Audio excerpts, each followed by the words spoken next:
Special welcome to another podcast. I am excited to be in conversation with Charlotte Kemp. Charlotte, welcome to the podcast. It's a cold Johannesburg. We've had snow the past 2 days. How is Cape Town?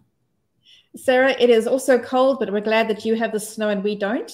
We normally have the wind. So I think the cold weather is just spread throughout the country at the moment. Yeah, absolutely. But, I'm one of those people who are very optimist. So I am just grateful for change of weather. So that's fine. We will just enjoy the experience of cold weather and we will not complain. Yeah. All right, Charlotte, I am super excited to just engage with you around the work that you do. But before we do that, I just want our listeners to get to know you. So you are a futurist and, on your LinkedIn, you've got Future Alchemist. Is that what you call yourself? That's right. So I can explain that. A futurist, that there are lots of futurists in the world, but I'm pretty sure I'm the only Futures Alchemist because that is my branding and just a way I like to approach it. A futurist is someone who uses various business tools and academic models and works with companies or people to find ways to read the future, not tell the future like with a crystal ball, but to kind of determine the trends and things that are happening, and then to craft scenarios so that we can actually move towards a future that we would prefer to experience rather than ones that we could end up in that we don't want. So it's a lovely space. It's really empowering. I love it. But when I call myself a futures alchemist, I just love playing with the whole concept of alchemy because it was all about transmuting and transcending. So transmuting is to take something and turn it into something else. And transcend is to go beyond what is expected, beyond the boundaries that we're in. And we as humans are so incredibly creative that there's no reason we can't take everything we've done already and do better with it in the future. We can transmute this into better futures for everybody on the planet. And we can actually transcend the limitations we've created in the past because we can. And why shouldn't we? So as an alchemist, I like to play with people. We experiment. We do some research. We do lots of collaboration, conversation. And together we create something new that could not have been there before. That's me. Beautiful, beautiful, beautiful, beautiful. So then tell us about the journey that you have walked. Tell us who you are, the journey that you've walked. You've just told us what sort of your work involves. You did tell me you're a mom as well outside what you do. So please, indulge us. Who is Charlotte and what career journey have you walked to get to where you are today? Thank you. So when I started, I'll go all the way back to school. When I was in school, I thought, we had a public speaking competition and I thought, I don't know what I'm going to do in the future, but it might involve speaking. So I entered a public speaking competition at school and went through various rounds. And then we got to a very, very important meeting. The parents were there. There were guests. The headmaster was there. My English teacher was there. And 2/3 of the way through, the most boring speech anybody has ever heard, out of anxiety, I fainted. So I passed out on the floor. And that was the start of my speaking career. So if I can now have a speaking career after that, anybody can do it. I am a professional speaker. I'm past president of the local Professional Speakers Association of Southern Africa. And in 2 days' time, I become president of the Global Speakers Federation, which for me is a very exciting thing because this is the first time, thank you, the first time anyone from Africa has held this global leadership position.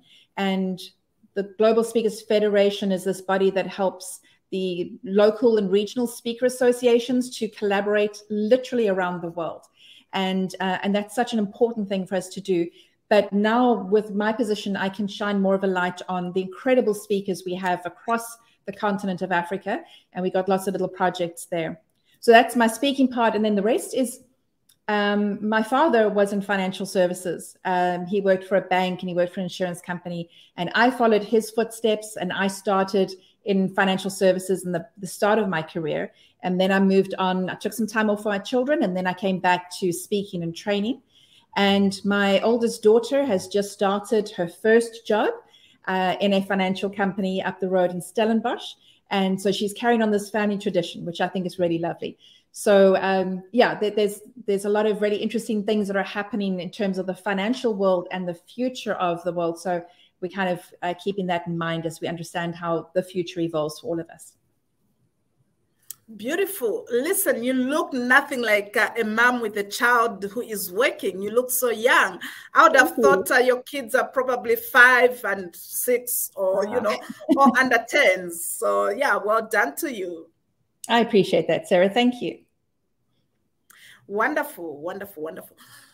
So before we started recording, you know, as we were engaging, you were talking about the future thinking. Okay. Let's just define that. I know you, when you know, you introduced yourself, you sort of touched on that, but I'm a teacher. I like being methodical. Let's start by just defining what future thinking is. What is future thinking? So first of all, we actually refer to it as futures thinking with an S. So it's a plural of future. And that's quite important because what we're doing every time we say that, and every time I write a book and someone edits, they say, no, you got this mistake here, and they keep crossing out the S. But the point is there's a multiple of potential futures that we're looking at. I love science fiction, but I'm not talking about, you know, time travel or alternative universes. Just literally in the world that we're experiencing, there are many ways that the future can unfold. And the first thing that we need to do with futures thinking is to understand that. I encounter far too many people, it's very sad to me, who look at a situation and say, there's nothing we can do, that we got no choice, we got no options, we're trapped, and they're victims, and they are paralyzed because they cannot see anything into the future other than one path, and it's not a good path. So we want to say there's many ways the future can unfold for us individually, for our country, for our continent, for the world. Many different ways. Which way is it going to go? And then we start applying some of the tools and things like that to understand that. And then we can start to say, this is the range of potential futures. It's probably going to go in this direction, but you know what? I'd prefer for it to be slightly in this direction. And then you can take action today to change the direction of your trajectory into the future. And it's those small things that we can do today that change where we end up, which are really important. And most people don't think about. They say, I wish the future looked like this. They get to the future, it doesn't look like that, but they miss the opportunity to change that direction. So a lot of that is just bringing this consciousness to people that there is something you can do. You have agency over the future. And even when things don't go the way you hope or the way you want, there are still ways to respond. So there's that whole, between the gap of something happening and how we act, there's that decision about how we respond. And that there's a lot of space in that for us to act. So that is futures thinking. It's also sometimes called strategic foresight. So we all know strategy, strategic planning. But strategic foresight just means instead of just being really good at strategic planning, think about alternatives, think about scenarios. Plan a little bit more about the interaction of different unknown factors. And then you start to just prepare your brain to identify opportunities, to identify potential threats, and to feel like there's a scope that we can create the future in. And we're all futurists. It's not just, you know, academic people. Everyone is a futurist. Beautiful, beautiful. But like I said, I am a teacher. I love to break things down so people can understand. Yes. So then let's think of a corporate leader, okay? I run a business, so, you know, I lead, you know, an organization. How does this help me, you know, at a career level? Yes, at individual level, but also at a career level. How does this concept help me? Okay. I'm going to go back one step and just give a 4-step or a 4-stage model that anybody can look at, because literally with these 4 stages, anything that any futurist whatever, if you hear anybody on the internet, if you go to a conference, whatever they're saying will fall somewhere in these 4 steps. And then you can understand what it is you're looking at. And that's what I would bring to a corporate leader to start with, is the first stage is to gather intelligence. So obviously, if there's a problem, or we just want to plan for a better future, or we want to make more profit, or we want to be a more conscious company, or hey, there's problems in another part of the world, might it affect us here? So the first thing is gather that intelligence, all the data, the information, the trends, the opinions, the reports, whatever you need. And it depends on how deep your project is, how much data you're going to gather, but you just gather that intelligence so that you got that. And there's models that help us to gather the intelligence. The second stage is to manage change. So we have to recognize and acknowledge that we need to change. Now, innovative, futures thinking corporate leaders are very often the people who want to change. They want to make changes. They see things ahead and they want to rush and do certain, they want to respond because they're creative and entrepreneurial. But while they might embrace the change, they have teams of people who are entrenched in procedures and systems and who may not want to change. So how do they manage the change? How do you anticipate what needs to change and what doesn't, and how things that are happening, or technological innovations, legislative innovations, or changes, how are those things affecting your organization? So we have to manage the change. And then we get to the third part, which is the fun part for futurists, for anybody, as far as I'm concerned. It's to describe the future. And now you get to be creative and sit down and plan a range of different scenarios. And we can look at that just now if you want, but we have to actually, a business normally has a plan. And maybe if they're really clever, they have a plan B. But what we want to do is have that main plan, the kind of business plan you would take to a bank for an entrepreneur, or the plan that the company has come up with. That's where they're going. But you want at least 3 plans, 3 scenarios. One could be a very negative scenario, as in, what if something happens that is worse than COVID, that is going to disrupt us more than a global pandemic? And it doesn't have to be another pandemic. It could be something like artificial intelligence being embedded in everything and affecting people's employment, even right now, this year. So what if something happens like that? What will happen to our business? So you need to actually draft that scenario.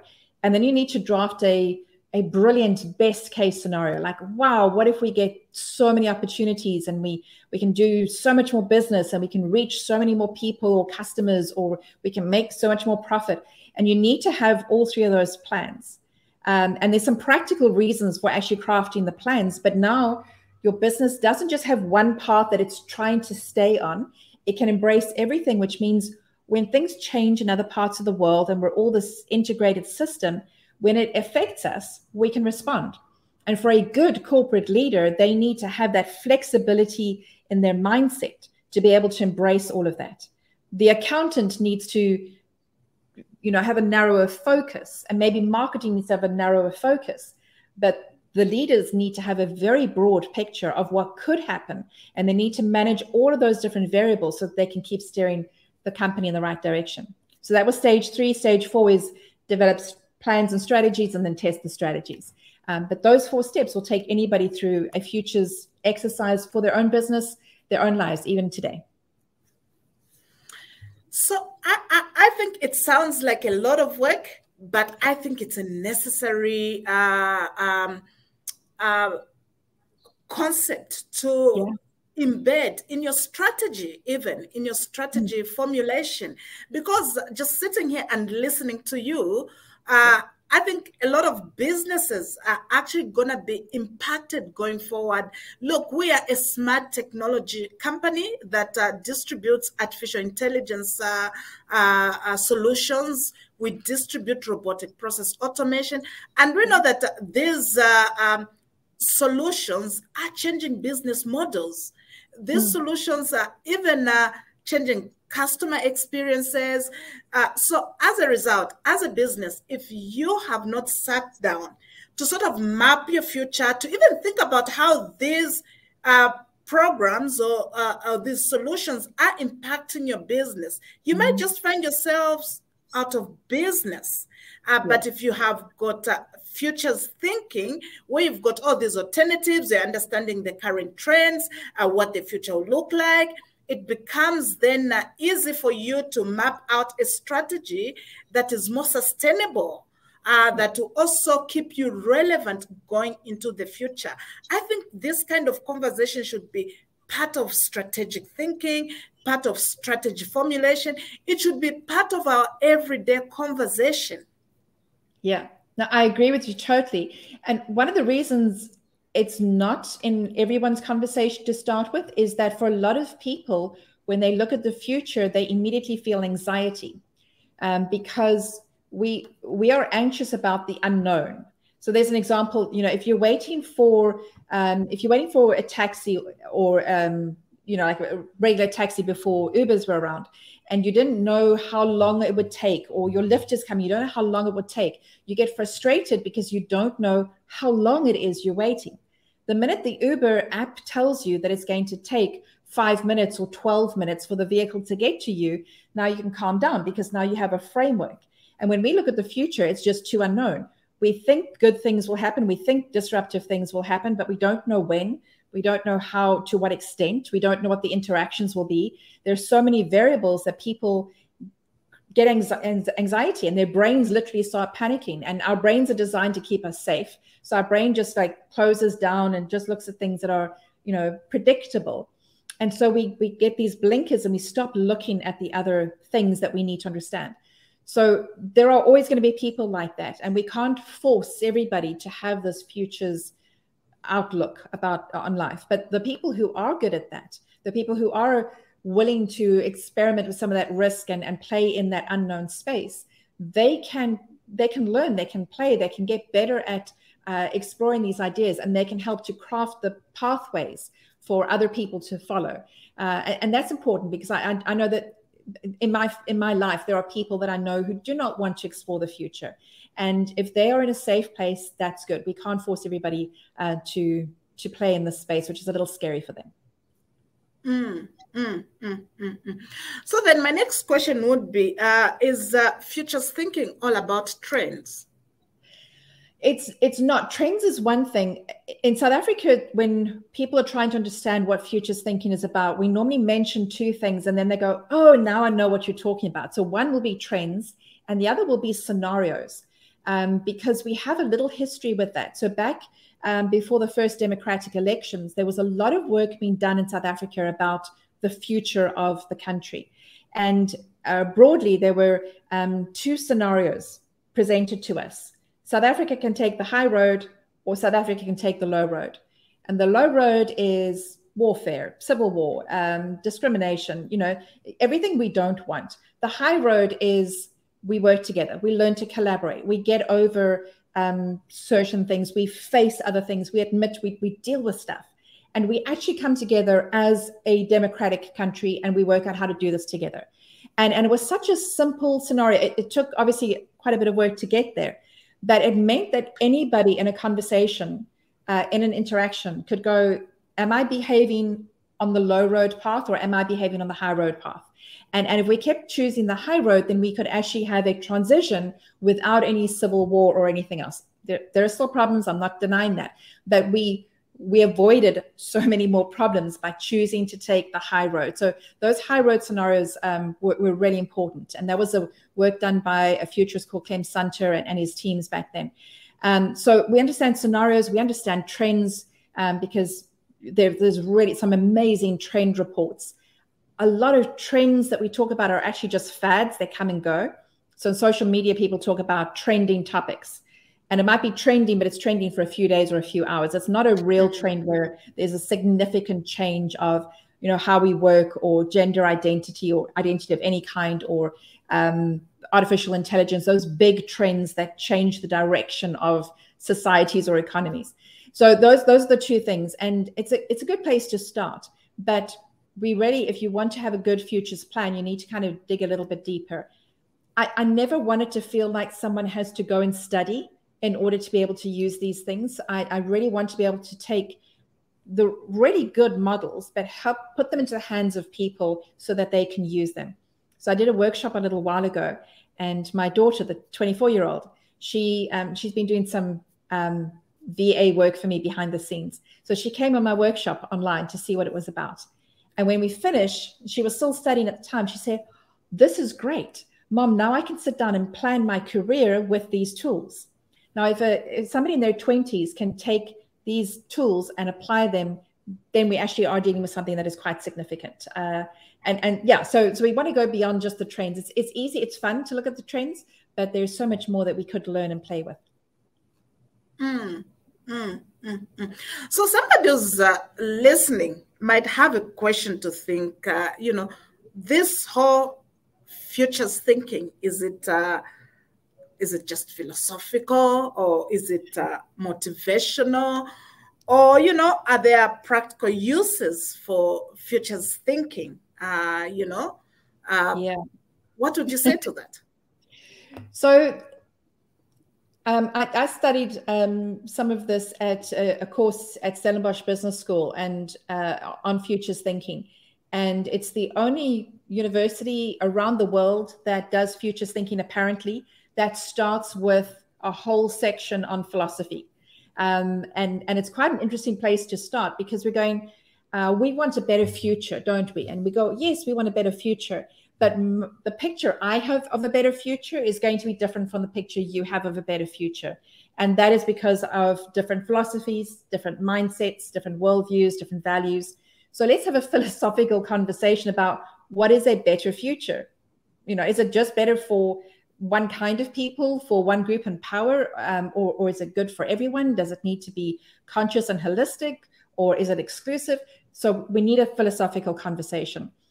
Philosophy is great, and I'm really glad to see more people in senior positions in business taking time for those philosophical conversations. But then there's two other parts. You almost like have a Venn diagram of these three parts kind of intersecting. Philosophy is one, psychology is the next. How do we think about the future? We've talked about people being anxious about the future, anxious about the unknown. Other people are optimistic, some are pessimistic, some don't want to change. So we need to understand the psychology, and then we need the practical part. Like, okay, we want to change, we'll manage the change process. This is what we're aiming towards. How do we do it practically? And then you need some practical strategic steps in place. And if you can bring those three P's together, philosophy, psychology, practicality, then you've got a really good futures plan that will actually generate some worthwhile results in the future. Beautiful, beautiful, beautiful. So one of the things that you brought into the conversation that I really want us to dive into is scenario planning. A lot of people talk about scenario planning. What is this, and what is, its use, especially in the business context? Scenarios are really interesting, and I love seeing anybody who does a scenario plan, when they produce a document or something to demonstrate what they thought about, they come up with such creative ways of explaining it. I've seen some scenarios just be like this really amazing cartoon picture of a whole lot of things. And others are like academic documents, and others are just somebody built a house once that was a house in the future, and they had all these gizmos and gadgets, like this is how a family in the future would live. And then they brought in the marketing team and the product development team and said, look around, if you're developing a product for this family and this is the house they're living in, how does your product relate? So there's lots of fun and creative ways to express them. But essentially a scenario, like in a book or a play or a movie, the scenario is the setting, where are you in time, and what part of the world, and what is around you. So you need that kind of idea of a setting. When we create scenarios, like I said just now, businesses normally create a business plan. Now we want to have 3 business plans. So good, bad, middle of the road, high road, low road, kind of middling along. And once you've got those scenarios, you're painting a picture of what the world will be like, not your business, but what will the world be like? Will legislation, will government make it easy for business to do business internationally? How easy will it be for money to move through different countries? How easily can we, do remittances? How easy would it be to travel? What about the visa requirements? And you paint a picture about the world locking down and being more difficult and being more polarized, or the world being more open and connected and open to these opportunities. And once you got the picture of what the world could look like, then you can start exploring, now, how does my business fit into this? If my business wants to do these things, but the world is getting more polarized and locked down, should I change my business model?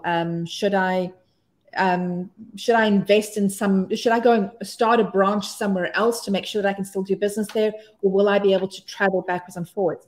So you're finding ways to respond to potential ways the world could look in the future. And yeah, that's just one way of looking at it. What we're seeing now, I'm kind of playing with a set of scenarios where we're looking at literally at this very polarized world, because it seems to me like two things happening at the same time profoundly across the whole planet. One is certain governments becoming much more right-wing, much more old-fashioned, trying to roll back changes that have been made, trying to really dig their heels in and say, this is how we're going to control the situation. And this is, people can do this and can't do that, and denying personal rights and accessing data that they shouldn't, and making a really uncomfortable, unsafe environment for certain people who don't fit into that power structure that's in charge of that scenario, that government. And at the same time, there are so many more people who are just open to anything, open to allowing other people to be who they are, to appear as they are, allowing people to explore what they want to do with their lives, explore different kinds of careers, make up jobs that never existed before. There's a lot more openness and consciousness about the world, about the whole ESG space, the environment, social issues, governance. Really say, how can we be more responsible, not just to people, but to the planet that we're on? How do we make a good future and a good life, and just allow people to be whoever they want to be? And those two are living at the same time on this planet. And it's really strange to see where people fall between them. But those are two scenarios. And your business has to look at that and say, where do I want to operate? Do I need to fall in line? Do I need to resist? Do I need to protest? Do I need to move my business? How do I do this? And yeah, so that's quite a big challenge when you're looking at that kind of big picture. But we can do that in a small picture as well. And individually, how do I actually want to live in the world? And where do I want to be? Where do I fit in? And what am I going to resist as things that are contrary to my own values and morals in terms of the future? Beautiful, beautiful. It's a very interesting conversation, and quite exciting, once you start thinking about it in a very deep sense. So then, is there a difference between scenario planning and futures thinking? Or are these two one and the same? Yeah, scenario planning is part of futures thinking. So, there's some things that you would do beforehand to kind of draft, to express a really good scenario. And then once you got the scenario, you go, well, now what? Now what do we do? So one of the things, for example, there's a cone of probability, a futures cone. And if anyone Googles futures cone, you'll see it. And there's a whole bunch of them online. And they are what we were saying earlier on. We're at this point in time, but we could go anywhere in this direction. And what are the probabilities? Where would we prefer to go? So once you've got the scenario, you're going to have to make decisions in the current moment and say, how are we going to respond? Which direction do we want to go in? And if, for example, we craft a scenario and we say, there's a range of places we could go to, but this, point X over here is where we would love to end up. And one of the next exercises after you create that scenario is to say, all right, now pretend that you're there. And create a roadmap, a kind of a backwards roadmap about how you would get there. So instead of sitting here and making a plan how to get forward, you start from where you want to be and you make a plan going backwards. And then you say, now what changes do we need to make today? And that kind of back casting plan is the next tool you would use after scenarios in that whole big picture of futures thinking. Beautiful, beautiful. So sitting here and listening to you, I think, the African continent is presented with a beautiful opportunity to tap into that kind of thinking. I'm not sure if you're aware of the AFTA, this whole policy that has come up where we're going to have borderless, transaction. And for me, I think it speaks a lot to what you're talking about, and people need to start tapping into that. If the borders fall off, how does this impact our business? What opportunities get created if people have to travel, without passports, without financial system barriers, So I think every business needs to be having the futures conversation and scenario planning to that effect. Yeah, no, absolutely. There is so much potential in Africa. One of the examples that I'll give, and I just coming back to my speaking world, is that we have a regional speakers association. So we got Professional Speakers Association of Southern Africa, and it means that instead of just focusing on our country, we're looking at our colleagues in this part of the continent, and we're collaborating with them to create more opportunity for all of us in this space. And I think that's a really good example of that regional collaboration, rather than unnecessarily being nationalistic and saying, no, it's just about my country and forget about the others. So how can we collaborate across the borders to create those opportunities? And there are so many. There's a lot of, I've just kind of been coming across them. I play a bit on TikTok, and I'm delighted when the TikTok algorithm picks up what you're looking at, because they just bring you more content. But about all the interesting conversations we have having around Africa at the moment about kind of claiming back the continent for the people who live here and what they can do. In the speaking world, I'm running two projects. One is, we're calling it a Pan-African Speakers Summit. It's our second one, actually, and it comes up next month. And the idea is to find the speakers in Africa, people who are professional or public speakers, experts, trainers, facilitators. We want to get them together in a conference, and we're professional speakers talking to other professional speakers, teaching each other, sharing resources, sharing leads, raising our profiles. But we're doing it in Africa, as opposed to bringing in people from Europe or North America or Asia to come and teach us. We don't need that, because we've got the talent here.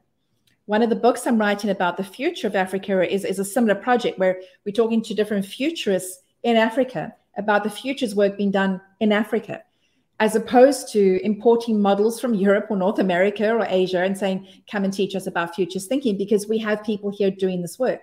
So when we can collaborate in all those different forms across the continent and share resources, then we're learning from each other, we're raising our profile, and we can start to export out of Africa the wisdom that we have here, the wisdom, the talent, the insight, not export as and send our people away, but send them away for a conference and then bring them back again with some more insight. But we can export. We've got such incredible value here in terms of wisdom and experience. And it's overlooked, and it's overlooked by the narratives, and it's time we change that. Yes, listening to you really just makes the conversation of being an African exciting, especially when we embrace who we are, the talent that Africa has to present to the world, and the more of us who come together with the mindset of saying, look, Africa has got a good story to tell. Let's do something about it. Let's elevate this conversation. The more we change the narrative. So one of the reasons why I started this podcast was to actually elevate that exists on the African continent. Everybody thinks, especially people outside Africa, they think there's no talent here. But no, we've got massive talent that is driving a lot of change, that is driving. And for me, it was about saying, let's raise these voices, let's showcase this talent that we have. And I have just been so amazed and just so blessed by the kind of depth and skill sets that sits within the continent. So what you're saying really resonates so much with me. Yeah, it's in our hands, right? It's in our hands to do our bit to change the narrative so that we can start exporting our great experiences. And like you're saying, not necessarily exporting people, but exporting the wisdom, the experience, and the skill set, you know, that we've got within the continent. Yeah, no, absolutely. And some of the work that we're doing, just picking up the individual stories and realizing how much technological innovation, artificial intelligence innovation happening in different parts of Africa is just amazing. So it's different, but obviously we hear the headlines always will share the stories that, you know, have, I don't know, more of the Northern Hemisphere stories than the Southern Hemisphere. But yes, there is so much innovation happening. One of the things about Africa is that we are an innovative continent because there are things that haven't worked in the past, or because there are technologies that we've been able to leapfrog over. So we are actually, you know, by nature, resilient, innovative people on this continent, which means we can come up with ideas that that Europe can't come up with, because Europe is so settled and kind of, you know, they've got centuries of history where they've done things certain ways. So why would they need to change? Whereas Africa, we're coming up with new things all the time. No, well said, well said. And yeah, so a lot of us, I think, recognize that one of the things that we are doing as a business is to put together an artificial intelligence a summit. It's a global summit that we're going to be holding in Zambia. And we're inviting all the Africans to say, you know, bring your A game. Let's share our experiences. Let's learn from one another, because there's just so much that is happening in the space of technology, in the space of artificial intelligence, all over Africa, and within different contexts. So for us, we've said that, you know, let's put together this global conference in September where everybody can converge, and the convergence of minds can, you know, come together and just share with one another. And it's very much in line with, you know, what you stand for. Before we started recording, you were talking about creating the Africa that we want. So all these things, and my thing is, so the more of us that buy into that narrative, that thinking, the better. Then we can elevate more voices that are actually talking about creating the Africa that we want. And you just want to talk more to that kind of thinking and the initiatives that you are involved with. Lovely, thank you. There are so many interesting projects. You know, you kind of want to have enough of a budget and enough calendar time to go to all these different conferences, because when we do come together and we share ideas, it is so encouraging to people, and challenges those old assumptions that certain things can't happen in Africa, or you know, a lot of people look at things that happen and say it's okay for someone over there or that kind of person because they've got a certain background or an education or a degree, but it's not true. We have enough innovation that we can come up with things, even here, that are actually, you know, world changing. So there's a couple of projects I'm involved in. Like I said, one was the Pan-African Speakers Summit, where we just try to get speakers to collaborate. Another one about the futurists doing work in Africa, and we want to pull those stories together. And then when I started looking at this, I discovered for myself how many projects I had accidentally got involved in that were focused on Africa. And it was encouraging to me because it's challenged my own mindset and my own kind of heritage and background about what I can assume I'm capable of doing. So what I'm doing is putting this all together in a conference in October here in Cape Town, a 3-day conference. And we're looking at teaching people futures thinking tools. So it's really important for me. It's one of my values to be able to kind of pass on the agency to someone else, so someone else can take these tools and do it themselves. We don't want to keep asking permission. We don't want to keep going to experts. We need to feel like we can use these tools for ourselves. So I want to teach the futures thinking tools But the theme of the conference is crafting positive futures for Africa. So we can actually sit down and start saying, this is the future we want, not that future. I had a conversation with someone the other day from Nigeria about this, and she said the work she's involved in is decolonizing education in Nigeria. And I'm going, that's what we should be talking about. What is education for Africa really about? That isn't just automatically inherited from another part of the world. So we got this three-day conference where we learning new tools, but focusing on creating positive futures for Africa. And then our third day is a kind of like a road trip where we're going to look at innovation and futures in action. We're going to look at agriculture. We're going to look at science. We're going to look at some technology stuff of things actually happening. This conference is based in Cape Town, but I would love to do this in other parts of the continent and, you know, explore those kinds of actions as well. But yeah, I'm really excited about that. And that conference will be the launch of 2 books, the Futures book, but also another one I'm co-writing with a colleague, Yalang Pru Jinka, who has done a whole lot of documentaries about business across Africa. And she wrote a white paper, and we've taken that white paper and turning it into a full book. And it's literally called Africa on the Cusp of an Economic Miracle. And I know sometimes, you know, I'm saying that while we're in load shedding, while we have all the challenges we have here in South Africa, how can we be optimistic and talk about an economic miracle? Because the potential is there, because there is evidence of things that could be turned into economic miracles, but it's only possible if we start highlighting and talking about them and having the conference that you're having, the conference that I'm having. If we don't have these conversations, if we don't open these opportunities up, then people are just going to default, because we're lazy, to the narratives we already know that are disempowering instead of the ones that give us hope for the future of Africa. Beautiful, beautiful.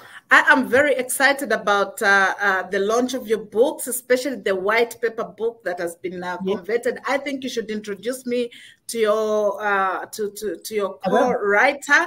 We need her on this podcast just so that she can come and bring hope. And you know, give a perspective, because people are just looking at things, you know, from a Western-driven narrative, media narrative, that chooses to drive a certain agenda, a certain narrative. But I love the fact that, you know, the people of the continent are taking hold of this, you know, narrative and saying, no, there is another narrative. And so, yeah, a big commendation to you guys for putting together the book that you're going to be launching. We need more of these voices to just be elevated. So, Charlotte, one of your signature talk is become the conscious futurist. Your industry needs now, where you explore ways to intentionally create changes that will usher in our preferred future for our own industries. As we begin to wrap our conversation, do you just want to dive into that and give us a perspective of what this talk is all about? Thank you. So being a conscious futurist, we can look at, you know, the conscious futures that our industry needs, or conscious futurists that the world needs. It's just a way of being more intentional about how we look at the future. We know about conscious leadership, and that's, again, you know, like the scenarios about, you know, the high road or the low road, but conscious leadership is about living above the line as opposed to below the line. Below the line is, you know, I've got to be protected, my ego is more important. But living above the line as a leader, conscious leader, means that you are already taking care of the team and the vision and the stakeholders, even not just the shareholders, the stakeholders in the business. So I've also come across, there's conscious consumption, there's conscious capitalism, and there's a lot more of this kind of awareness, just pausing for a moment and being aware of what you're doing and saying, could we do this differently? Like education, we could be conscious about education. That would lead to the conversation about decolonizing education in Nigeria, because we need to be conscious about why are we teaching in a particular way, what are we teaching for, etc. So being a conscious futurist means looking at the future with more intention. And it came to me kind of during the COVID times, because lots of really good academic models from other people, but this is my own model. But what we found when around the world, and in South Africa in particular, we went into lockdown, everybody went into survival mode. And people that would otherwise be really confident people doing various work just retreated to their bed and pulled the duvet over their heads. And they did not know how to cope in a world where this kind of veneer of civilization has just been fractured, because now things are different and you can't leave your house. So everybody went into survival mode, and some people coped better with that than others. But even if it's not COVID, if it's anything else, people go into survival mode quite often. Like if they lose a business, if their livelihoods are threatened, if their lives are threatened, if they've got a diagnosis, a medical diagnosis, we go into survival mode. And that's natural and normal. It's a psychology. So kind of think of like Maslow's hierarchy of needs, but this is a spiral. And the bottom spiral is survival. We fall down there, but we've been somewhere else before. So once we got over survival, we can start to kind of move back up again. The next layer is being responsible. And being responsible means we look a little bit further ahead, not just our own survival in this moment, in this week, but beyond, like what's happening next month. And instead of just looking at me and my family that we're safe, like what about my friends and my colleagues? You start looking further. And then the spiral goes up, and the next level is being invested. And now the work that we're doing, the conversations, the relationships we have, we're investing into a future time. We're investing into more people. So our scope of influence gets bigger. So we've gone from survival, where we just focus on ourselves, and then we're moving up to being responsible, then being invested, and then being conscious. And being conscious about the future, being a conscious futurist, means that we make good decisions and we take good actions now, for not just for now, but for the future. A good decision would be of benefit for now and the future. We're doing things that will invest in generations to come, not just for our own ego, not just for our bank balance, but because we really believe the world will be better for this. So 4 layers so far: survival, responsible, invested, conscious, and then transcendent. And a transcendent futurist is someone who really is pouring their lives and their genius, their soul, into the world to make the world better. And they're not waiting for people to give them a medal or an award. They're doing it because they really believe that they are part of this incredible world that we're in. And if we contribute to it, then the world gives back to us, because we're a holistic system. That's then being a transcendent futurist. So it even goes beyond conscious. And that's what I'd like to think that we're capable of doing. There are many people who are in those lower levels, but we can move higher up. And because it's a spiral, we give ourselves grace. We're moving up and down the whole time. If we're not well, we slip down, then we get better and we move back up again. And we can see other people moving up and down those levels as well. And then together we can craft better futures. Beautiful, beautiful, beautiful, and well explained. I just love that conscious, conscious everything, conscious capitalism, conscious way of doing business, generative leadership, and generative business is going to be the big thing of the future, where even customers are going to be holding businesses accountable. You're making profits. What are you doing to make lives better? What are you doing towards, climate change, for example? Are you taking responsibility to invest yourselves in those areas for the good of the greater good? So yeah, very, very aligned with just what you've said, and it resonates very deeply with me. It's been a great conversation. I have enjoyed just diving into futures thinking, and just how we can see that also through the eyes of the African context that we've talked about, and the opportunities that lies ahead of us. And I'm more excited about telling a positive African narrative as we all contribute towards creating the Africa that we want, the one thing that I'm very, very passionate about. So as we bring this conversation to an end, do you have any closing remarks? Thank you. Like I said towards the beginning, you know, I've studied futures thinking. I've written some books about it, but I really believe we are all futurists. And I would love to leave that in people's minds, for them to, you know, consider your LinkedIn profile, consider your business card, and say, if the word futurist was in there, then how would I act? How would I make better decisions? What would I need to explore? We don't need to go and get a degree, but we just need to have that mindset of being more intentional about the future that we want to see, and then making those decisions now, and supporting other people as well as they explore the future. It's so easy for us to fall into the habit of sharing all the negative, bad stories, but, you know, why don't we have a stack of really good stories, so that when somebody's sharing their negative story, we can bring out some good examples of, look at the amazing things we are doing here. And that will start to change that narrative very intentionally towards a better future for us. Beautiful. And on that note, we will bring this conversation to an end. Thank you so much, Charlotte, for your time. It was absolutely exciting to engage with you. Thank you very much. I really enjoyed the conversation and exploring all these different ideas with you. Thank you.